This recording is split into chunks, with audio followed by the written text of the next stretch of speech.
হুট করে কিনে ফেললাম কেক বানানোর জিনিসপত্র সব কিছু। ইচ্ছে আছে কবে বানাবো।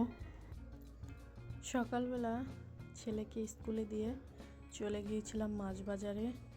এখানে এসে দেখি এত লোকের লাইন, মানে মাছ কেনার পরে যখন কাটাকুটি করতে হয়, মানে যে যে কাটিয়ে আনে মাছ, আমি তো বড় মাছ সবসময় কেটে নিয়ে আসি। কই মাছ, শিং মাছ থাকলে মাঝে মাঝে কাটাই, আবার মাঝে মাঝে কাটাই না।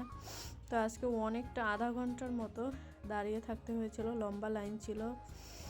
আর এখানে কাতল মাছ নিয়ে এসেছিলাম, শিং মাছ, শোল মাছ, আর কি যেন কাকিলা মাছ ছিল। যাই হোক, সেগুলো কেটে কুটে ধুয়ে রেখে আবার ওকে স্কুল থেকে নিয়ে এসে তারপরে অনেক কাজ করেছিলাম।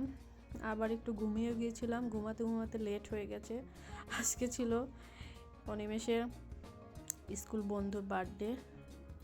1 নম্বরে কাচ্চি ভাইতে ইনভাইট ছিল। তো অনিমেষ তো খুবই এক্সাইটেড, সে যাবে, কাচ্চি খাবে। ও এমন ভাব করে যে সব খাবে, অথচ খাওয়ার বেলায় কিছু না। যাই হোক, এই যে আমাদের একটু লেট হয়ে গেছিলো, এসে দেখি সবাই এসেছে, শুধু মিচ আসেনি। এই যে মিচও চলে এসেছে। আমার এত বেশি ঠান্ডা লেগেছে বলার বাহিরে।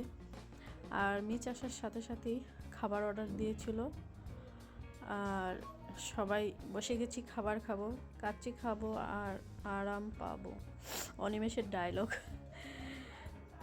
তো খাওয়ার সময় কোনো কথা নেই। যাই হোক, এই যে খাওয়া দাওয়া শেষ,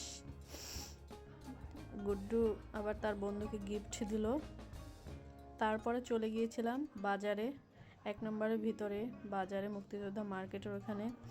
এটা আমি ভাবিও না যে আজকে এগুলো কেনাকাটা হবে।